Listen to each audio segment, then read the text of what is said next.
Washington Journal continues. Now we want to introduce you to Richard Gage. He is the founder of a group called Architects and Engineers for 9/11 Truth. Mr. Gage, what is that group? We are a group of 2,200 architects and engineers, a nonprofit organization dedicated to finding out what really happened at the World Trade Center with the destruction of all 3 towers on that day. And what do you have doubts about? Well, the architects and engineers that I represent have found evidence that has not been told to the American people by the agencies tasked with explaining the destruction of these towers. Evidence of controlled demolition, particularly with the 3rd high-rise that collapsed on that day in the afternoon of 9/11, World Trade Center 7. We're looking forward to sharing with your viewers that evidence today. Well, let's look at a little bit of video that your group has put out, and you can explain it after we see it. Now, here we're going to show you a videotape of the collapse itself. Describe that. Now we go to videotape, the collapse of this building.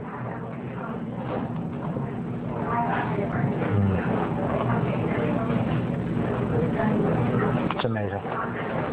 Amazing, incredible, pick your word. For the 3rd time today, it's reminiscent of those pictures we've all seen too much on television before, when a building was deliberately destroyed by well-placed dynamite to knock it down. Mr. Gage, that was Building 7, Dan Rather narrating on CBS Live. It sure was, and most Americans are completely unfamiliar with this. In fact, architects and engineers around the world, mostly all unfamiliar with the 3rd worst structural failure in modern history. I mean, here is a 47-story skyscraper. At 5:20 in the afternoon, it drops like a rock, and I mean this fast.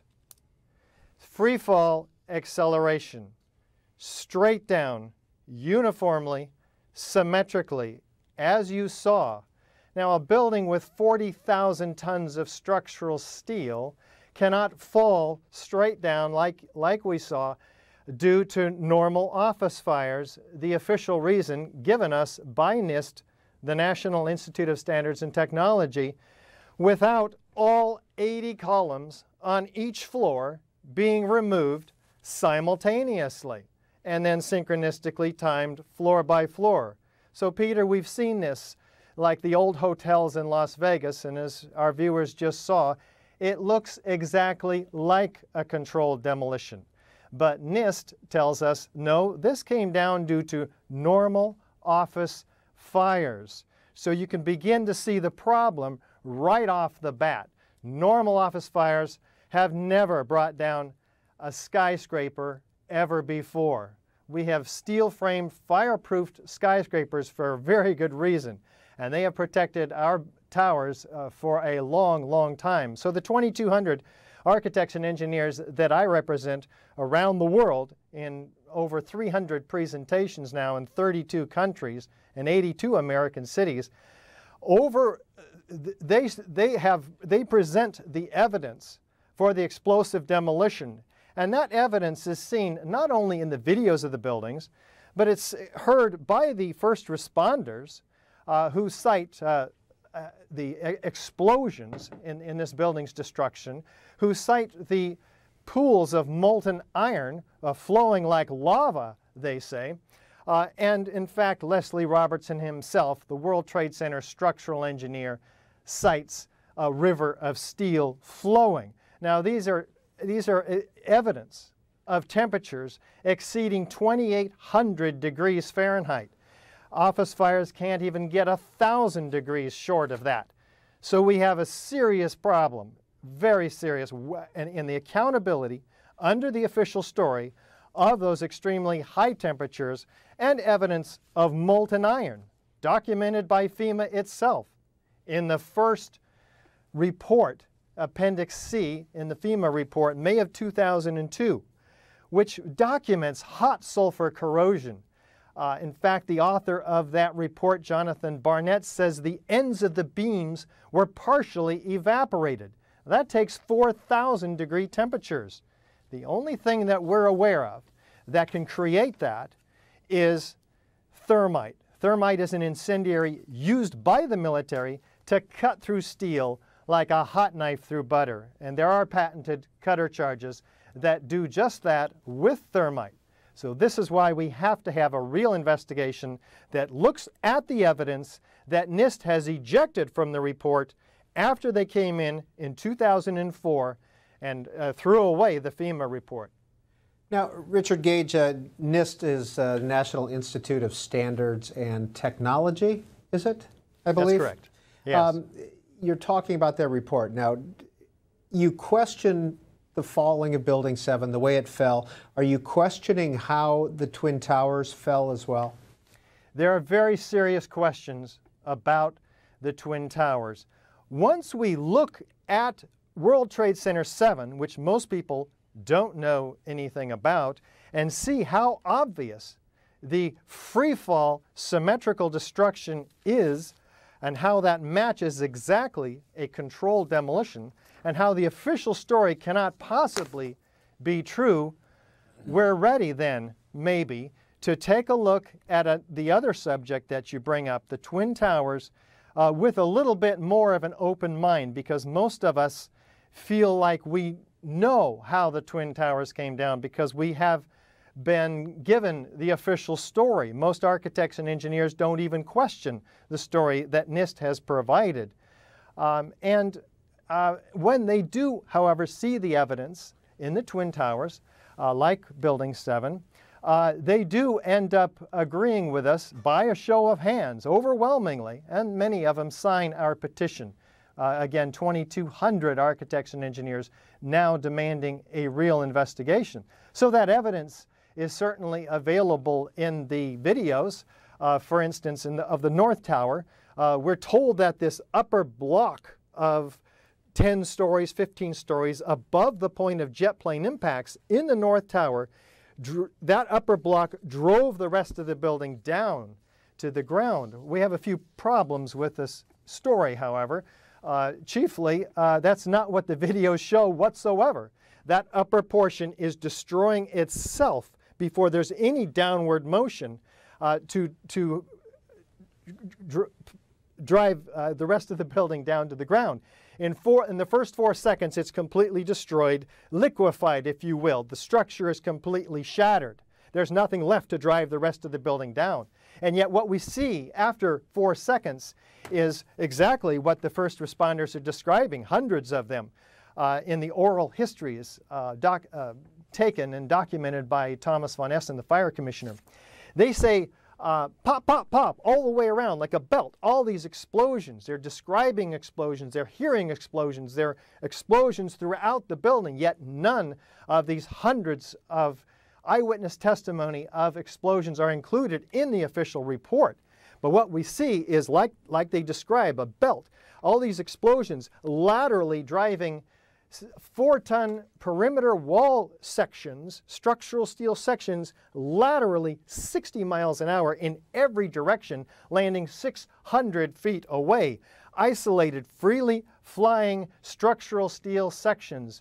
This takes an incredible lateral force, up to enough force to eject or fire a 200-pound cannonball 3 miles. We also see explosions below that. Mr. Gage, I apologize for interrupting. I just want to let our viewers know we're going to take a lot of phone calls, and we're going to begin that in just a second. We invited Mr. Gage on this program because from time to time regular viewers of the Journal know that we get phone calls asking about Building 7 regardless of what segment we're talking about. And so we thought we'd investigate this group and give them a chance to have their say.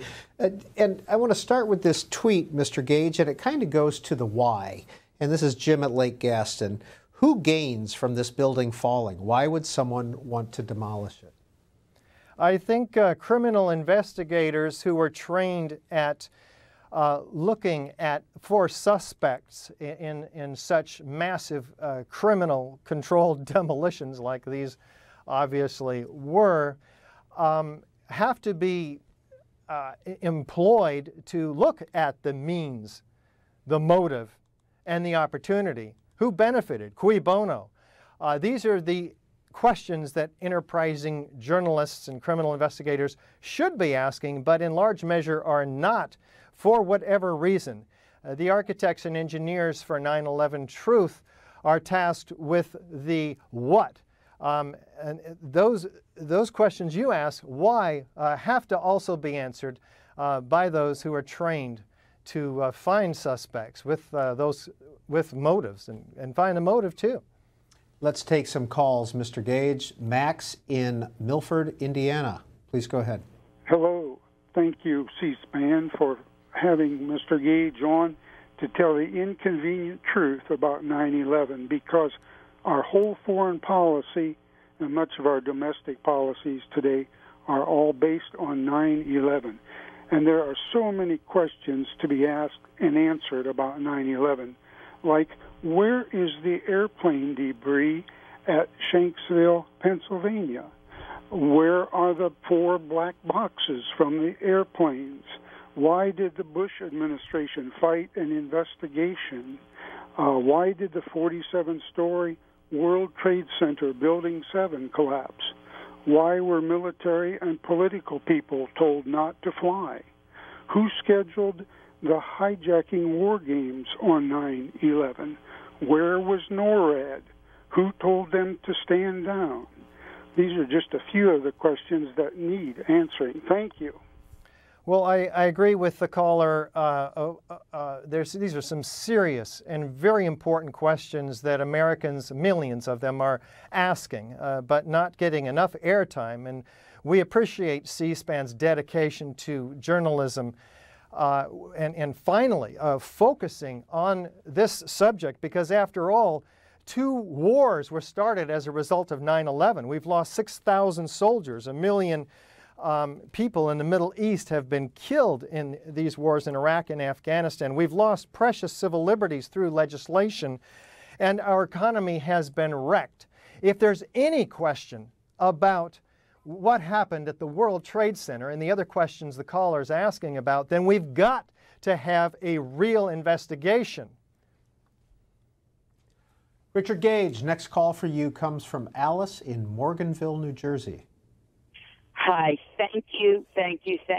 Everything you are saying is questions I have as somebody who worked there for 24 years and was there for the 93 incident. Nobody ever brings up Giuliani. We had Philippe Petit walked between the buildings, yet the mayor, the biggest mouth, never said after the first building was hit, clear out the second building. I don't care what size plane that they thought it was, or with the president reading My Pet Goat. So please continue to investigate. I lost so many dear friends. I wasn't working any longer at the Trade Center. Thank you. Richard Gage. Thank you. I do appreciate the additional questions raised by the callers today. Of course, our focus is on the science of what happened. We want to know, how did 400 structural steel connections give way every second during the 7-second free-fall collapse of World Trade Center 7? Their computer animation that NIST made to prove how their theory developed, that is the buckling of column number 79 at the 12th floor where the worst fires were said to be. However, those fires were burned out over an hour before the building ever collapsed. So they could not have caused the thermal expansion that NIST cites as initiating this collapse. NIST also has a serious problem in fabricating evidence and not including key structural components in their computer model, which they will not release, citing that it would jeopardize public safety were they to release the computer models and the structural drawings for Building 7. In fact, the architects and engineers like us who are responsible for public safety have to have this information, of course, in order to ensure that public safety. Now, Richard Gage, National Institute of Standards and Technology, after their investigation of Building 7, put out a full report, and when you read it, it seems pretty frank and open. In fact, they ask themselves questions, or they ask the questions and then answer them, such as, is it possible that thermite or thermate created to the collapse of World Trade Center 7? Their answer in here is to apply thermite to a large steel column. Approximately 1.13 pounds of thermite would be needed to heat and melt each pound of steel.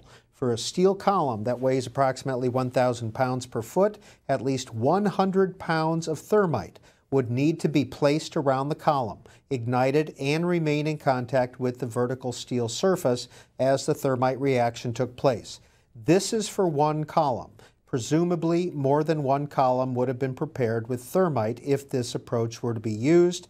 It is unlikely that 100 pounds of thermite or more could have been carried into World Trade Center 7 and placed around columns without being detected either prior to 9/11 or during that day. Well, the question, one of them, would be who would be detecting this? Of course, we want an investigation of the security company under whose noses would have to have been brought several tons of thermite, as a matter of fact. Now, the question, the answer is quite cute, actually, because they completely ignore the patented thermite cutter charges, which issue thermite through a channeled device, issuing in milliseconds, molten iron cutting through structural steel. This is very well documented, and you don't just pour thermite against a column. It has to be contained and directed in cutter charges. So we'd be looking for that evidence. In fact, what we see, what FEMA documents, is molten iron. In fact, molten concrete as well, which takes 3,000 degrees of temperature. Where does that come from? It can only come from thermite, an incendiary used by the military, again, to cut through steel like a hot knife through butter. So the evidence is there for thermite, and patented cutter charges are, in fact, made with consolidated thermite. All that would be left is molten iron. And indeed, that's what's found in the basements of the Twin Towers and the debris pile under World Trade Center 7, and it was not included in the official report by NIST, comprising 1,000 pages of obfuscation and actually lies. Next call for Richard Gage. Eric, Antioch, California. Hi, I'd just like to say that I really enjoy C-SPAN, and there's been a lot of callers a lot of times that I've heard calling about this issue, and I'd like to thank C-SPAN for allowing this to come up, and congratulations to all the people's calls finally bringing it forward. And that's all I have to say. We'll move on to Cologne, Germany. This is Sinan calling in from Cologne. Yeah, hello. Thank you for taking my call, Mr. Gage. As we all know, there were many eyewitnesses, I call them crime scene witnesses, on that morning of 9/11. And indeed, it was one of the biggest crime scenes in history. I know you're not just only in contact with architects and engineers, but also with lawyers. What I want to know, once it comes for a new independent investigation, if it's just for Building 7 or all three buildings, would it be possible to consider such testimonies of, let me say, key eyewitnesses like Barry Jennings? As we all know, he survived explosions in Building 7 even before any tower even did collapse. I mean, isn't it just a regular procedure to hear crime scene witnesses? Yeah, there are several witnesses, in fact, hearing explosions. Barry Jennings is certainly one of them. Unfortunately, he lost his life the day before the final report came out about Building 7, in which, of course, they deny explosions, which he was testifying to in several different films and on live camera. We also have Kevin McPadden, a former Air Force medic who was a first responder, who actually heard a countdown, 3, 2, 1, and then felt explosions under his feet. He said it was like you needed to grab onto something. He knows an explosion when he hears it. other firefighters or policemen hearing explosions. In fact, we have policemen moving people away from Building 7 saying, the building's about to blow up, flame and debris coming down. Now, how do they know the building is about to blow up? Fires, which there were a few small scattered fires in this building, which again have never brought down a skyscraper, steel frame ever. They're saying it's going to come down. They're expecting it to come down. In this case, they're expecting it to blow up. In the case of the Twin Towers, CNN and the BBC actually announced, in the case of the Building 7, CNN announced the destruction of that building in the morning, several hours before it came down. And in the case of the BBC, they announced it 20 minutes before it actually happened. They later apologized for this grievous error, citing the confusing events of the day. Something is going on here that needs to be investigated. Why can't we get governmental officials to investigate that? Every one of our CNN viewers today should be calling their congressmen and finding out, and senators, finding out why they're not investigating the worst mass murder in U.S. history and the third worst structural failure in modern history. This is absolutely an extraordinary and unacceptable situation. And that's why we have 2,200 architects and engineers all about this, all over the country. Richard Gage, what do you do for a living, and when did you come to believe what you believe? Well, I founded Architects and Engineers for 9/11 Truth 8 years ago when I heard on the radio another researcher, David Ray Griffin, now the author of 10 books on the subject, who delves, by the way, into many of the other issues that the earlier callers have brought up outside of the World Trade Center, which is our narrower scope of investigation. So I had to dedicate myself to this all-important task because I found that most Americans are unaware of the evidence. It's on the internet, it's available, it makes sense, it's comprised from the video testimony, the video documentation, the eyewitness testimony, and it's not something that's made up. We are talking about evidence that's capable of being brought into a court and standing up against the process, the legal process. So let's, like the other caller said, let's get it going. Let's get some effort, as we are, in fact, pursuing various legal efforts, including against NIST themselves for fraudulent building reports. And back to the National Institute of Standards and Technology report. This is the question. An emergency responder caught in World Trade Center 7 between the 6th and 8th floors said he heard 2 loud booms. Isn't that evidence that there was an explosion? NIST's answer: the sound levels reported by all witnesses do not match the sound level of an explosion that would have been required to cause the collapse of the building. Yeah, they actually say it would be a loud boom, you'd hear it for miles, but what they're referring to is high-energy explosives, which are normally used to bring down high-rises, like the old hotels in Las Vegas, which we've all seen, which Building 7 looks exactly like. But if they used thermite, an incendiary, which operates by heat instead of gas expansion and force and loud bangs and bright flashes, thermite instead would be much quieter, but there would still be some explosions heard, which in fact were heard. Laura tweets in, what do the 9/11 truthers think happened in Pennsylvania and at the Pentagon? Were they terrorist attacks?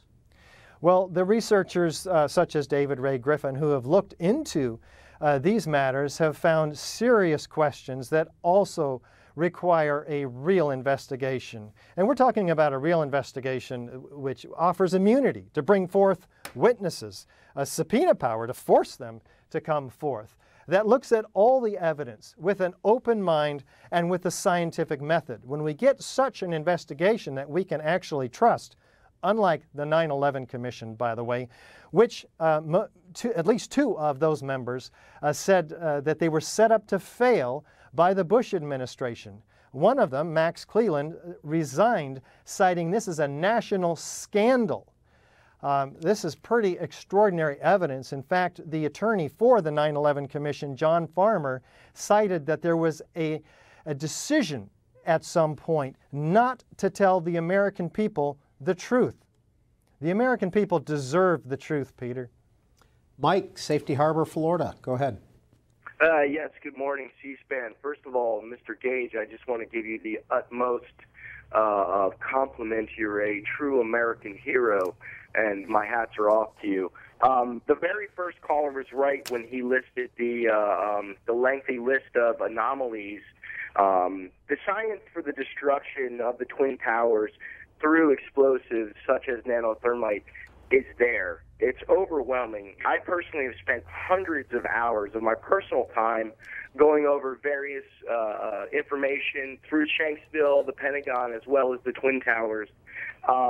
Mike Rupert did an excellent presentation that you can pull up on YouTube where he actually goes through who would actually have benefited from the Twin Towers being brought down.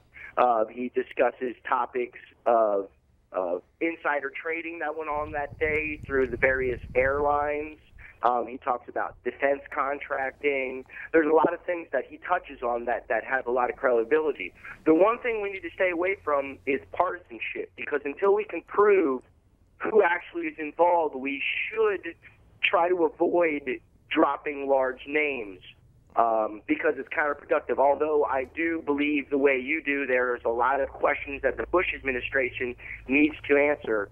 My last question for you is, I was curious, have you personally or your family or anyone with the organization, have you had any threats, harm to your life or anything of that nature? And I'll take your answer off the air. Thank you very much for C-SPAN.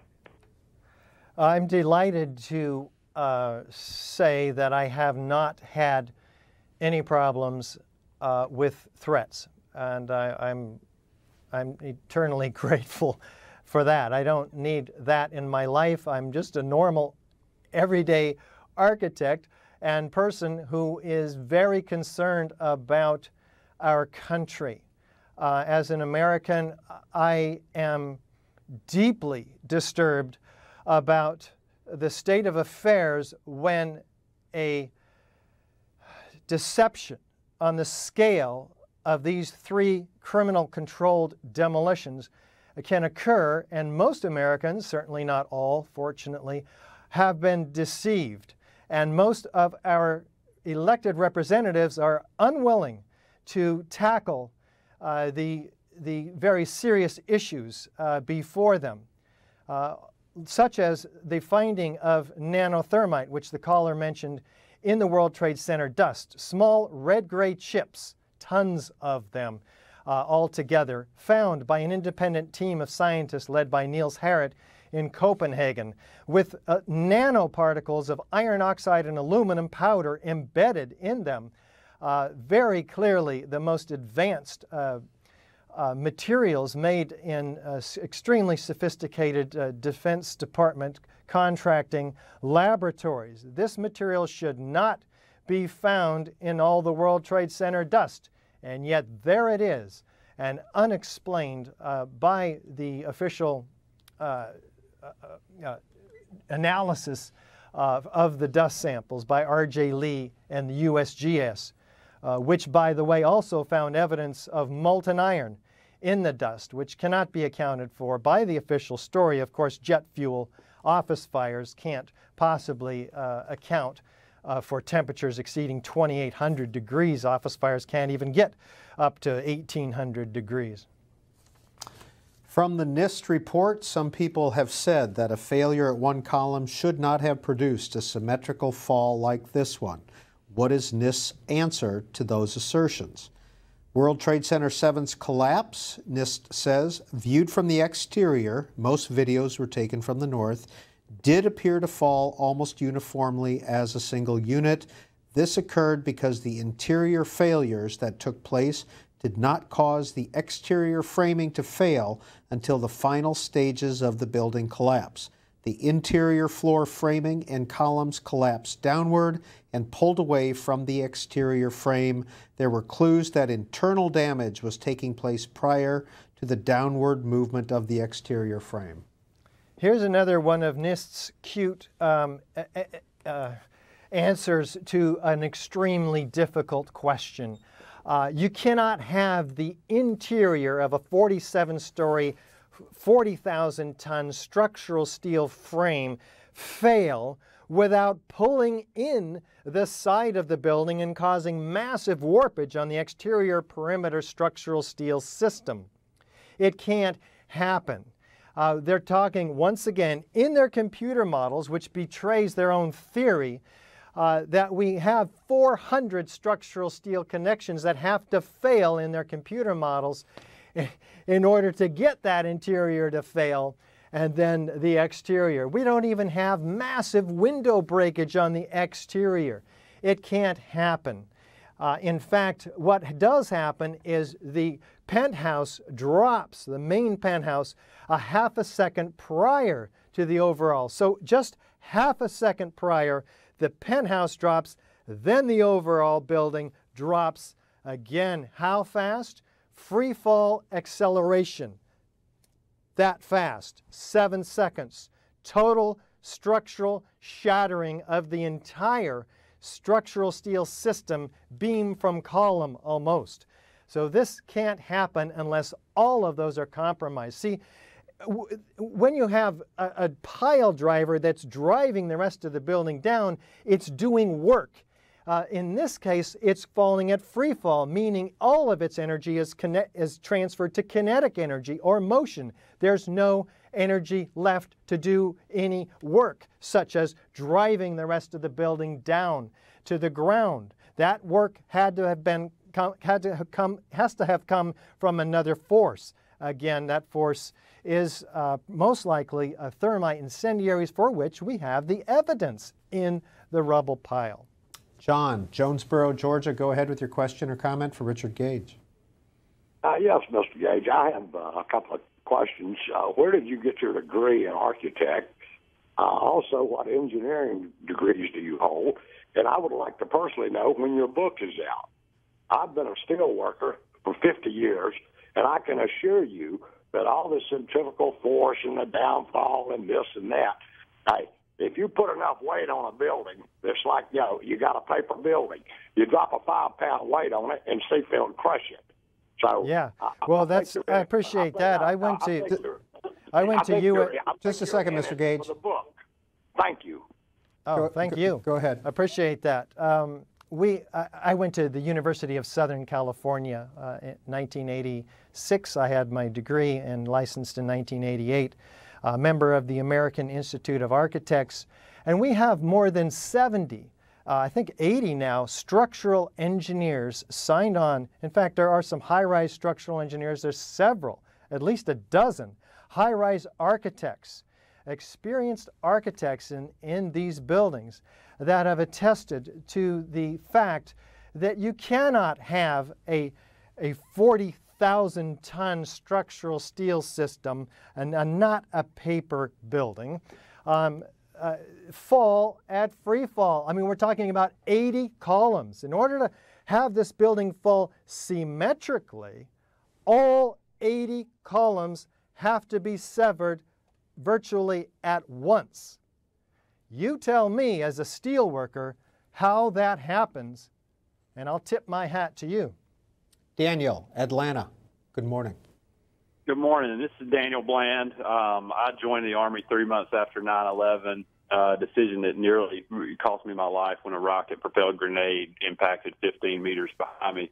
So first off, I just want to say Mr. Gage and the 2,200 other architects and engineers that have signed this petition are heroes in my book. I'd also like to give a props to C-SPAN for bringing light to this important information. And I'd like to end with a question for Peter. Peter, it's apparent that you've been given these talking points from NIST, and you stated earlier you thought that their response was transparent, which to me seemed kind of a dance around the point Mr. Gage made about NIST refusing to release the input data used in their computer models.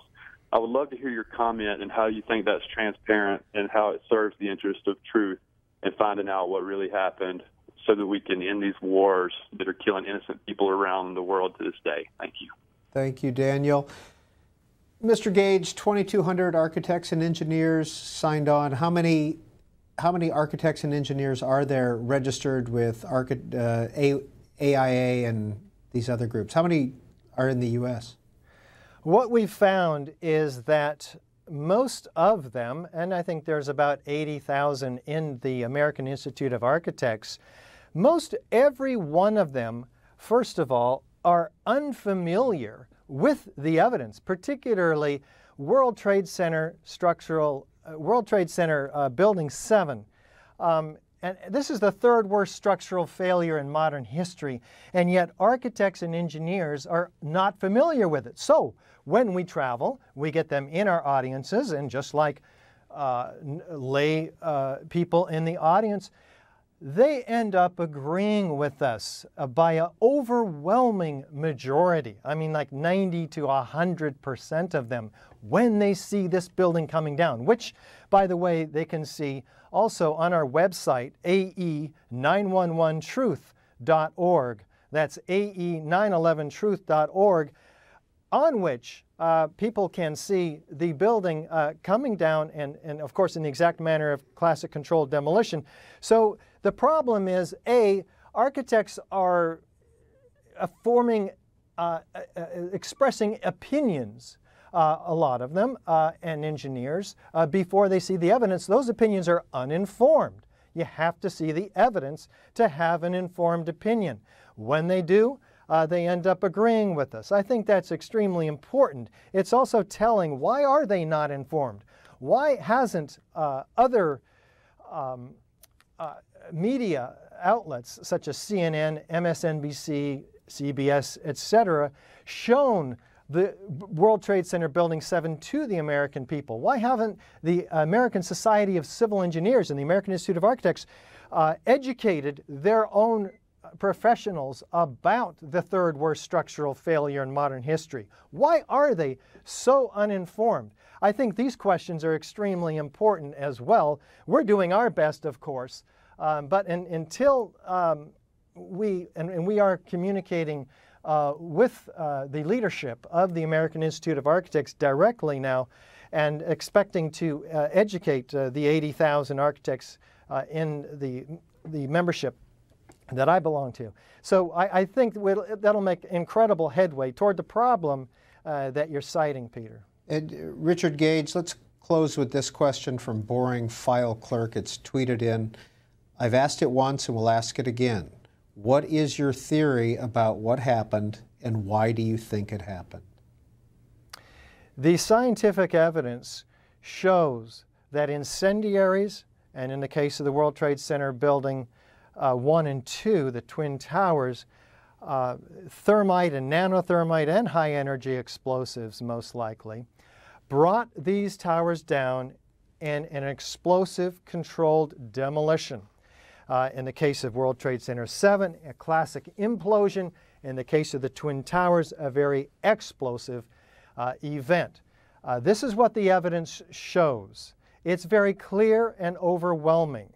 And we're asking all Americans to first get informed, and second, and you can get informed at our website and with our DVD, which is called 9/11 Explosive Evidence, Experts Speak Out. Just Google Experts Speak Out. It will come right up.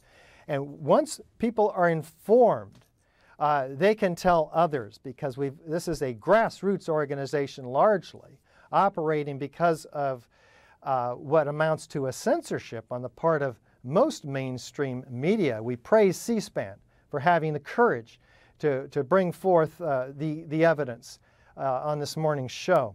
But our effort is to educate the American people so that they can be informed, they can demand a real investigation, and then we'll let the chips fall where they may. We don't have a conspiracy theory. We're bringing the evidence. It's up to others to investigate and find out who may or may not have been responsible. Richard Gage, founder, Architects and Engineers for 9/11 Truth. Thank you for your time this morning.